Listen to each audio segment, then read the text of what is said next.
Greetings. Smoking a bit of Margate in my Peterson.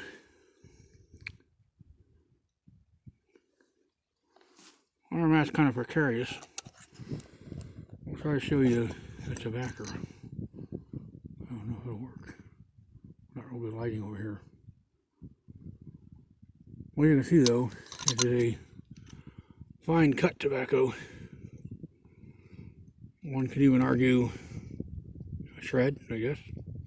Shag.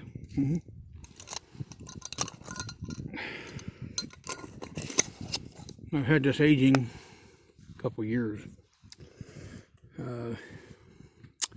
Anyhow, I know it was a recent esoterica drop. Didn't get in on that. Yeah, so where am I? Well, I'm out here along the creek. I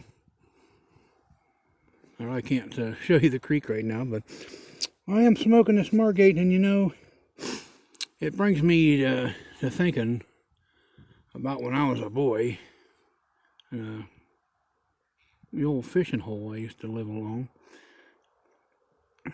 And you always hear about that taste that you hear about with Margate and others, the back of the tackle box. Indeed, it is definitely there. I've had this experience before. And the back of the tackle box is an adequate, definitely an adequate term for it. It reminds me of when I was younger. I used to walk along the lake, where I'd fish. I walk along the streams. Walk along the streams in the wilderness, crawl up through the creeks, clamber over stones, up over mossy banks. And along that lake, there was always that smell that was just permeated everything, permeated the air, permeated the tackle box, permeated everything.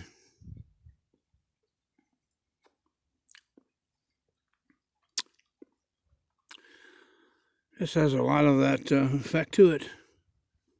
I don't know where it comes from, but I do know that to me, it's what I smoke Margate for. One of the reasons. Brings back great memories of when I was a kid and living in the wilderness and clambering along the banks and so forth. I traipsed clear on out through the wilderness. I remember one time, I specifically picked a place that I knew that I would not get lost, but I knew that I would, I'd probably be out there a ways. So out there where nobody ever goes. I always went way up.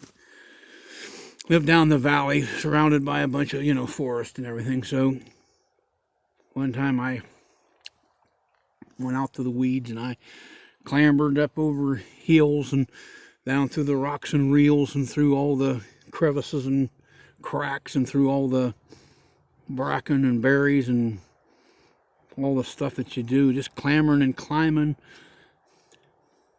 out in the middle of nowhere, past the reeds and the weeds, and finally past the pine trees, and got to a big old stone. The place was just rife with these beautiful sandstones.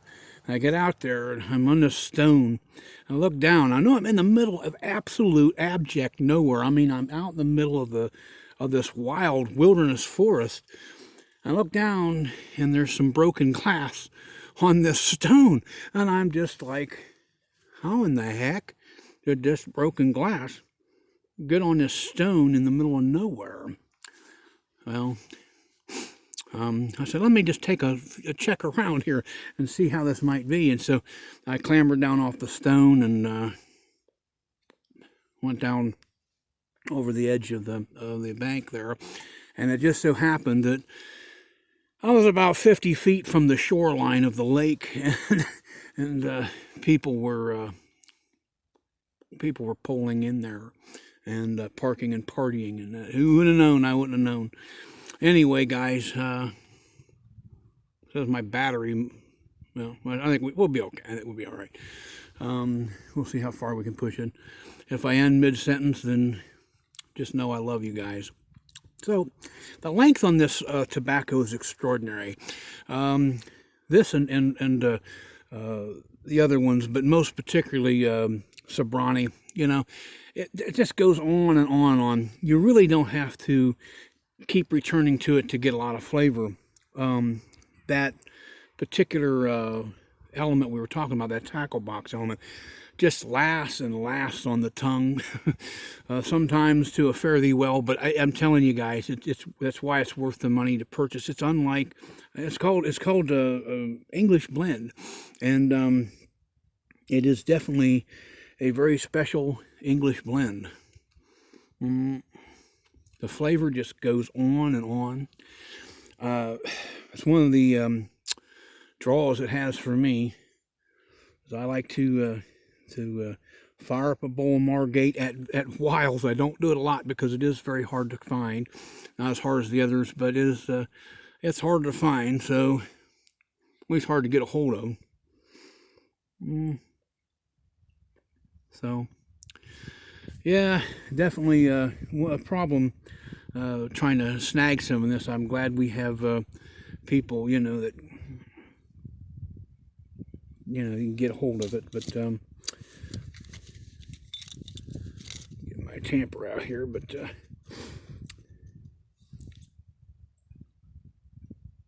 so I'm getting soft woody notes. A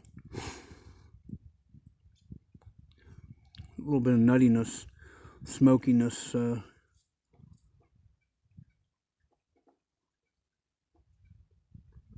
I was getting some sweet in the beginning also.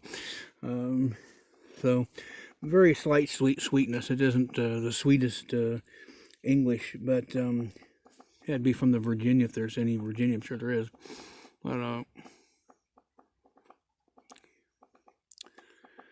yes, quite a remarkable blend. So I'm down here along the creek. You can see a deer stand behind me. When I first started coming down here years ago, that wasn't here, so that isn't my deer stand. But it's just a little secret spot here, not too far away. So